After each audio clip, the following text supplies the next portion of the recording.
నమస్తే, welcome to our channel. నేను సిరి. తెలంగాణలో ఇంకా విచారణల పర్వం అయితే కొనసాగుతుంది ఫోన్ ట్యాపింగ్ వ్యవహారంలో.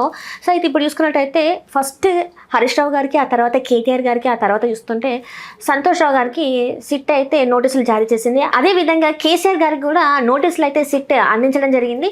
అయితే ఇప్పుడు మరి కేసీఆర్ గారు విచారణకి హాజరవుతారా, అసలు దీని వెనకాల అసలు కథ ఏంటి అనేది కూడా ఇప్పుడు చాలా చర్చనీయాంశమైంది. సో దీని మీద స్పందించడానికి మనతో పాటు ఉన్నారు ప్రముఖ రాజకీయ విశ్లేషకులు భరద్వాజ్ గారు. నమస్కారం సార్. నమస్తే సార్. సిట్ విచారణ కొనసాగుతుంది, వారం రోజుల నుంచి చూసుకున్నట్టయితే అదే జరుగుతుంది, నోటీసుల మీద నోటీసులు వెళ్తున్నాయి వాళ్ళకి. అయితే ఇప్పుడు చూసుకున్నట్టయితే ఇందాక నేను చెప్పినట్టు అందరికీ వెళ్ళినాయి. అదే క్రమంలో కేసీఆర్ గారికి, అంటే మాజీ ముఖ్యమంత్రి, తెలంగాణ మాజీ ముఖ్యమంత్రి గారికి కూడా నోటీసులు అయితే జారీ చేయడం జరిగింది. మరి ఇప్పుడు మాజీ ముఖ్యమంత్రి గారు కేసీఆర్ గారు మరి సిట్ విచారణలో పాల్గొంటారా లేదా అనేది చర్చ జరిగింది. అండ్ దీని వెనకాల కథ ఏంటి అనేది కూడా ఇప్పుడు చర్చనీయాంశమైంది సార్. అంటే నోటీసులు తీసుకోవటము మాత్రమే కాదు, విచారణకు హాజరు కావాల్సినటువంటి బాధ్యత కూడా ఉంటుంది ఆయనకి. ఎందుకంటే అవాయిడ్ చేయటం అనేది రకరకాల అనుమానాలకి దారి తీసేటువంటి పరిస్థితి ఉంటుంది. అందుకని డెఫినెట్గా ఆయన విచారణకి సహకరించి తీరాలి. ఎందుకంటే తను ఒక రాజ్యాంగబద్ధమైనటువంటి పదవిలో ఉన్న వ్యక్తి. తను పదవిలో ఉండగా జరిగినటువంటి ఒక కార్యక్రమానికి సంబంధించిన ఆరోపణలు వచ్చాయి. అలాగే అది ఆ ఆరోపణలను నిగ్గు తేల్చడానికి ఒక ప్రత్యేకమైనటువంటి దర్యాప్తు బృందాన్ని వాళ్ళు వేశారు. ఆ వేసిన సందర్భంగా ఆ దర్యాప్తుకి ఇబ్బంది కలిగించే విధంగా ఈయన వ్యవహరించడం కుదరదు. అందుకని ఆయన వెడతారా, లేకపోతే ఆయన దగ్గరికే వాళ్ళు వచ్చి విచారణ జరుపుతారా అనేది తేలాలి. అది వెళ్ళాలి. ఆయన వెళ్ళి విచారణలో పాల్గొనటం అనేది గౌరవప్రదమైన వ్యవహారం. అవాయిడ్ చేయటం అనేది డెఫినెట్గా కరెక్ట్ కాదు. విచారణలో పాల్గొనటం అనేది అవసరం. అది పక్కన పెట్టేస్తే, ఆయన వెడతారా వెళ్ళరా అనేది గొడవ పక్కన పెట్టేస్తే, అసలు ఈ ఫోన్ ట్యాపింగ్ ప్రోగ్రామ్ అంటే ఇప్పుడు యాక్చువల్గా ఫోన్ ట్యాప్ చేయటం అనే దానికోసం వాళ్ళు ఏదో పెగాసస్ అనేటువంటి ఒక సాఫ్ట్వేర్ని కొనుక్కొచ్చారు. ఇవన్నీ మాట్లాడుతున్నారు దీనికి సంబంధించి. అంత కష్టపడకుండానే ఫోన్లు ట్యాప్ అవుతున్న మాట వాస్తవం. అందరి ఫోన్లు, దాదాపుగా ప్రతి ఒక్కరి ఫోను, ప్రతి నెంబరు, అంటే బయటకి ఇష్యూ అవుతున్నటువంటి ప్రతి నెంబర్తోనూ ఒక ఫోల్డర్ ఓపెన్ అవుతుంది వాళ్ళ సూపర్ కంప్యూటర్లో. ఆ ఓపెన్ చేసేసి దానిలో ఈ కంటెంట్ని అంటే ఆ యాక్టివిటీస్ అన్నీ దానిలో రికార్డ్ అవుతూ ఉంటాయి. ఆ రికార్డ్ అవుతున్నటువంటి సందర్భం అవన్నీ రొటీన్గా జరుగుతాయి. ఈ రొటీన్గా జరుగుతూ ఎవరైనా ఎప్పుడైనా ఆ వ్యక్తి గురించిన వ్యవహారం తెలుసుకోవాలి అని అనిపిస్తే ఎవరికైనా వాళ్ళని సంప్రదించాల్సిన అవసరం లేకుండానే ఆ ఫోల్డర్ ఓపెన్ చేసి టోటల్ యాప్ మూమెంట్తో సహా రికార్డ్ అయి ఉంటుంది అక్కడ.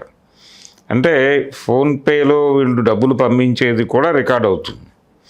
ఎవరి అకౌంట్లో నుంచి ఎవరి అకౌంట్కి డబ్బులు వెళ్తున్నాయి అనేది తెలిస్తే, వాళ్ళిద్దరి మధ్య ఆర్థిక సంబంధాలు అనేది తెలిస్తే, వాళ్ళు ఏమిటి అనే దాని మీద వీళ్ళకు ఒక అవగాహన ఉంటుంది. కాబట్టి ఎవరు ఏది దాచుకోలేనటువంటి పరిస్థితిలో ఉన్నారు. ప్రతి మనిషి ట్రాకబుల్లే, ప్రతి మనిషి ట్రేసబుల్లే. ఇప్పుడు అజ్ఞాతములు ఇలాంటివి కుదిరే పని కాదు. అందుకని ఫోను మీ దగ్గర ఉంటే మీరు రోడ్డు మీద ఉన్నట్టుగానే భావించాల్సి ఉంటుంది. ఈ కండిషన్లో ప్రపంచము టెక్నాలజీ ఈ లెవెల్కి వెళ్ళిపోయిన తర్వాత ఫోన్ ట్యాపింగ్ అనేటువంటి ఒక కేసు, దాని మీద వీళ్ళందరికీ అంటే పర్సనల్ డేటా, చాలా సినిమా యాక్టర్లు వీళ్ళందరూ ఇన్వాల్వ్ అయి ఉన్నారు. వాళ్ళ విషయాలు తెలిసేసుకుని వాళ్ళని బ్లాక్మెయిల్ చేసి వాళ్ళందరినీ తన అదుపాజ్ఞల్లో పెట్టుకుని వాళ్ళందరినీ తన అవసరాలకు వినియోగించుకుని ఇన్ని రకాల ఎలిగేషన్స్ ఉన్నాయి దానిలో. ఇంత చేయటానికి ఫోన్ ట్యాపింగ్ అనే ప్రోగ్రామే అక్కర్లేదు. జనరల్గా ఇంటెలిజెన్స్ వీళ్ళందరూ కూడా చాలామందికి వాళ్ళకి సంబంధం లేకుండానే పర్సనల్ డేటా చాలా వరకు స్టోర్ అయిపోతుంది. దాన్ని అవసరమైన చోట అవసరమైన సందర్భాల్లో వాడేస్తున్నారు కూడా. అందుకని ఇదే ఒక విచిత్రమైన కేసు. దీనిలో ఆయన ప్రత్యేకంగా వివరణలు ఇచ్చేదేం లేదు. ఇప్పుడు అంటే ఫోన్ అలా మీరు ఆపరేట్ చేయకుండా పక్కన పెట్టేసి ఉన్నప్పటికీ, ఇప్పుడు నేను ఇక్కడ కూర్చొని మాట్లాడుతున్నాను, ఫోన్తో నేను యాక్టివిటీ చేయటం లేదు. అయినప్పటికీ ఈ ఈ దీని ద్వారా నా మాటలు వినొచ్చు అక్కడే కూర్చుని. ఆ వింటున్నారు అనేది కూడా బయటకు వచ్చేసింది. టెక్నాలజీ ఆ లెవెల్కి వెళ్ళిపోయింది. దీన్ని డిపార్ట్మెంట్ అంటే ఇంటెలిజెన్స్ వాళ్ళు వాడుతున్నారు ఆల్రెడీ ఈ టెక్నాలజీని. అందుకని బ్రెయిన్ ట్యాపింగ్ నడుస్తున్న దశ కూడా ఒకటి ఉంది అనేది కూడా మాట్లాడుతున్నారు ఇప్పుడు. ఫోన్ ట్యాపింగ్ కాదు, మెదళ్లలోకి రకరకాల కంటెంట్ పంపించి, అంటే ఈ నానో పార్టికల్స్ లాంటివి తోసి బ్రెయిన్లను కూడా టార్గెట్ చేసి ఆలోచనలను చదివే ప్రయత్నాలు జరుగుతున్నాయనే వాదన కూడా కొంతమంది చేస్తున్నారు. కానీ ఇది మన అంటే ఇప్పుడు నార్మల్ ఓటు వాళ్ళవే కావచ్చు, అంటే కామన్ ఓటర్స్ ఉంటారు సార్, చాలామంది ఉంటారు. ఇప్పుడు మావోయిస్టులవి లేకపోతే దేశద్రోహం చేసే వాళ్ళవి ఫోన్ ట్యాపింగ్ చేసిండ్రు అంటే మీరు అన్నట్టు కరెక్టే సార్. కానీ ప్రతి ఒక్కరికి చేయడం అంటే వాళ్ళ ప్రైవసీకి మనం భంగం కలిగిస్తున్నట్టే కదా సార్. అంటే రకరకాల అవసరాలకి అది డేటా అవసరం అయిపోతుంది. డేటా అనేది చాలా కీలకం. అంటే ప్రపంచం ఎలా ఆలోచిస్తుంది అనేది తెలుసుకోవటం అనేది చాలా అవసరం. దేనికి? రాజకీయాలకు మాత్రమే కాదు, మార్కెట్కి కూడా అవసరం. మార్కెట్కి ఎందుకు అవసరము అంటే మీకు అనుగుణమైనటువంటి వస్తువుల తయారీ కార్యక్రమాలు ఉంటాయి. ప్రజల అభిరుచులు తెలుసుకోవటం అనేది చాలా కీలకం.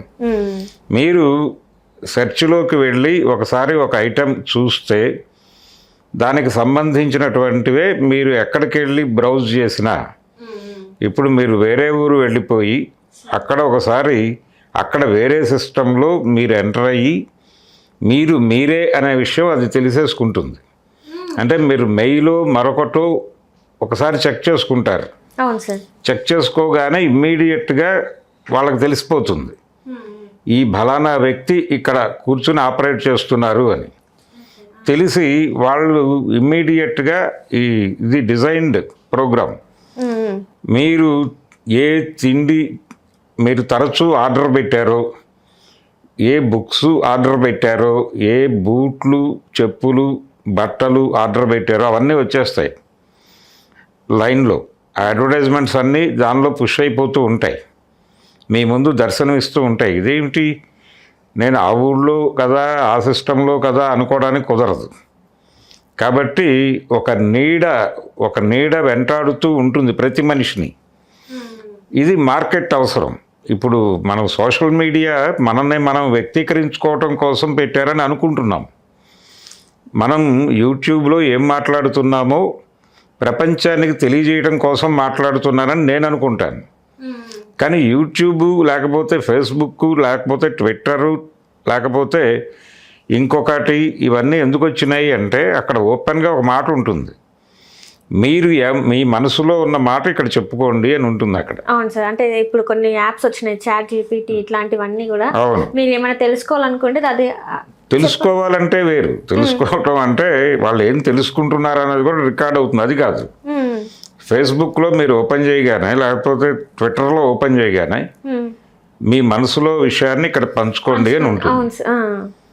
అంటే ఏమిటి, మీ ఫీలింగ్స్ని అక్కడ పెడుతున్నారు. మీరు మీ ఫీలింగ్స్ అక్కడ పెట్టడం అంటే తెలుసుకోవడం కోసం పెట్టారు. అది మీ ప్రయోజనం కోసము, మీరు ప్రపంచాన్ని ఉద్ధరించడానికి దొరికిన అవకాశం కాదు అది. మిమ్మల్ని మీరు బహిర్గతం చేసుకోవడానికి వాడు కొట్టు పెట్టాడు అక్కడ.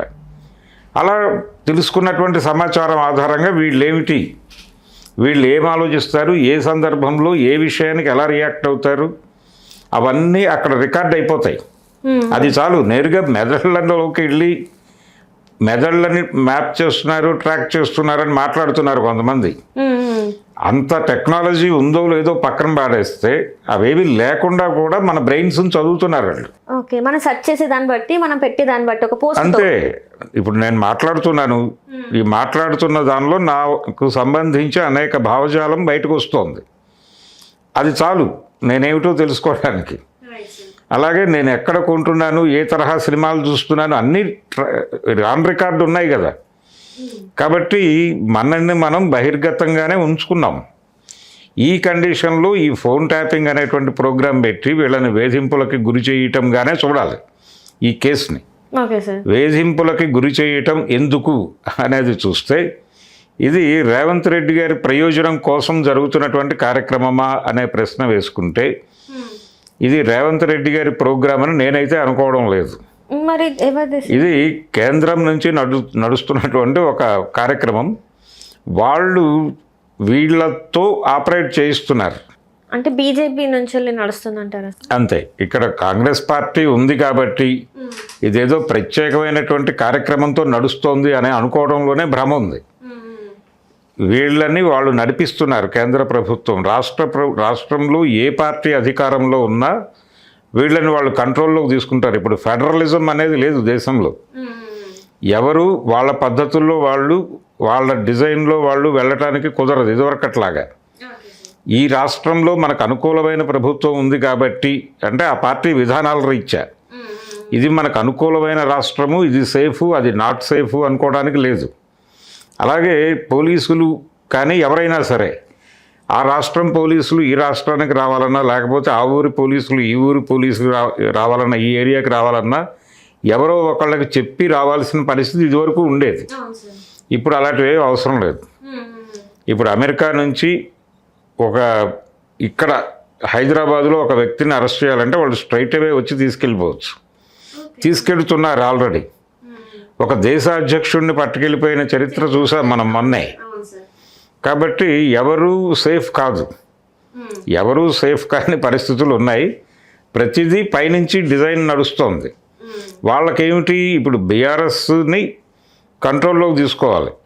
ఏ ప్రాంతీయ పార్టీ అయినా, ఏ పొలిటికల్ పార్టీ అయినా, పొలిటికల్ పర్సన్ అయినా వాళ్ళ కనుసన్నల్లో వాళ్ళ ప్రయోజనాల కోసం ఉండాలి. ఆ కంట్రోలింగ్ సిస్టంలో భాగంగా ఇప్పుడు కేసీఆర్ని పిలిచి వీళ్ళు ఏమిటి కండిషన్ అని అడుగుతారు. మొన్నే కాళేశ్వరం ప్రాజెక్టుకు సంబంధించి అసెంబ్లీలో డే అండ్ నైట్ సెషన్స్ నడిపారు. ఆ డే అండ్ నైట్ సెషన్స్లో ముఖ్యమంత్రి గారు కంక్లూడింగ్ ఎప్పుడో అర్ధరాత్రి 12ంటికి మాట్లాడాడు. అర్ధరాత్రి 12ంటికి మాట్లాడుతూ సిబిఐకి అప్పచెప్తాం ఈ కేసును అన్నాడు. ఆ సిబిఐకి అప్పచెప్తాం అనే మాట ఎందుకన్నాడు ఆయన అంటే, కేసీఆర్ జుట్టు తీసుకెళ్లి కేంద్ర ప్రభుత్వం చేతుల్లో పెట్టడం కోసం అన్న మాట అది. కాబట్టి ఇది కూడా అదే, ఇది కూడా అలాంటి కార్యక్రమం. నెమ్మదిగా లాగుతారు, లాగి రేపు కూర్చోబెట్టి వాళ్ళు అడిగే ప్రశ్నలు అవే ఉంటాయి. అంటే ఇప్పటికీ చూసుకున్నట్టయితే హరీష్ రావు గారు కానీ లేకపోతే కేటీఆర్ గారు కానీ చెప్పింది ఒకటే, ఇన్ని గంటల విచారణలో అసలు మమ్మల్ని క్వశ్చన్స్ సరిగా అడిగింది లేదు, ఇంత టైం అనేది టిఫిన్లకే వెళ్ళిపోయింది, మమ్మల్ని సరైన ప్రశ్నలు కూడా మమ్మల్ని సంధించలేదని చెప్పేసి వాళ్ళు చెప్తున్నారు. బహిరంగంగా ప్రెస్ మీట్లు పెట్టి మరి చెప్తున్నారు. అందులో వాస్తవం ఉంటేనే కదా సార్ చెప్పేది. అదే వాళ్ళని పిలిచి కూర్చోబెట్టి కొంత ఈ టైం తీసుకోవటము ఇవన్నీ కూడా అసహనానికి గురి చేసేటువంటి కార్యక్రమాలు. అదొక హెరాస్మెంట్ ప్రోగ్రామే. ఈ హెరాస్ చేయటం ద్వారా వాళ్ళని కంట్రోల్లోకి తీసుకునేటువంటి, లొంగ తీసుకోవడం. ఎవరైనా సరే లొంగి ఉండాలి. రాజకీయవాదులైనా ఎవరైనా సరే నిటారుగా నిలబడి ఉండటం అనేది ఇప్పుడు కుదరని వ్యవహారంగా మార్చేశారు వాళ్ళు. మార్చేసి మొన్న రాహుల్ గాంధీ గారు ఎక్కడో వాపోయాడు. మా పార్టీలోనే, మా పార్టీ అంతర్గత సమావేశాల్లో మాట్లాడటానికి కూడా నాకు భయంగా ఉంది అని. రోజువారీ ప్రతి ఒక్కడు ఆ సరెండర్నెస్ని ఎక్కడో చోట ప్రదర్శించాలి. చంద్రబాబు నాయుడు గారు అవసరం ఉన్నా లేకపోయినా సనాతన ధర్మము ఇలాంటివన్నీ మాట్లాడుతూ ఉంటాడు. ఎందుకు మాట్లాడతాడు అంటే తన సరెండర్నెస్ని ఎప్పటికప్పుడు ఆయన ఎవ్రీడే రిపోర్టు ఇచ్చుకోవాల్సినటువంటి ఒక పరిస్థితి ఉంది, అనివార్యత. ఈ అనివార్యతలో భాగంగానే ఈ టార్చర్ ప్రోగ్రాం నడుస్తోంది. సో కేసీఆర్ని ఆపరేట్ చేస్తోంది రేవంత్ రెడ్డి అనేది ముందు ఆ భ్రమలోంచి బయటకు వచ్చేసి, ఇది ఢిల్లీ నుంచి నడుస్తున్నటువంటి రాజకీయ క్రీడలో భాగము, ఈ వీళ్ళని కూడా తన రాడార్లోకి, తన మెకానిజంలోకి అడాప్ట్ చేసుకోవటం అనే ప్రోగ్రాంలో భాగంగా జరుగుతోంది. ఆల్రెడీ వీళ్ళ మీద హరీష్ రావు ఆల్రెడీ వాళ్ళ రాడార్లో ఉన్నాడు అనే మాట కూడా వినిపిస్తోంది. ఇలా రకరకాలుగా ప్రతి ఒక్కళ్ళని ట్రాప్ చేసి వాళ్ళ కాంపౌండ్లోకి కట్టేసుకోవడం కోసం జరుగుతున్నటువంటి కార్యక్రమం. అందులో భాగమే ఇది. కేసీఆర్ గారికి స్పష్టంగా తెలుసు ప్రోగ్రాం ఏమిటి అనేది. ఆయన వెళ్ళి తనదైన పద్ధతిలో దీన్ని తనకి అనుకూలంగా, తన ప్రయోజనాలకు అనుకూలంగా, తన పార్టీకి అనుకూలంగా ఎలా నడపాలి అనే దాని మీద ఆయన మేధోమథనం జరుపుతున్నాడు. ఆ ప్రకారమే వెళ్ళి మాట్లాడి వస్తాడు. Right sir, thank you so much. Thank you. Hello, Telugu రాజ్యం ఛానల్ చూస్తున్నారా? సామాజిక, రాజకీయ, జీవన చిత్రణే తెలుగు రాజ్యం. అతిశయోక్తులు అసత్యాలు ఉండవు. రాజకీయ కోణం కాదు, ప్రజా కోణమే కొలబద్ద. తెలుగు రాజ్యం వీక్షణ మీ ఉత్తమ అభిరుచికి నిదర్శనం.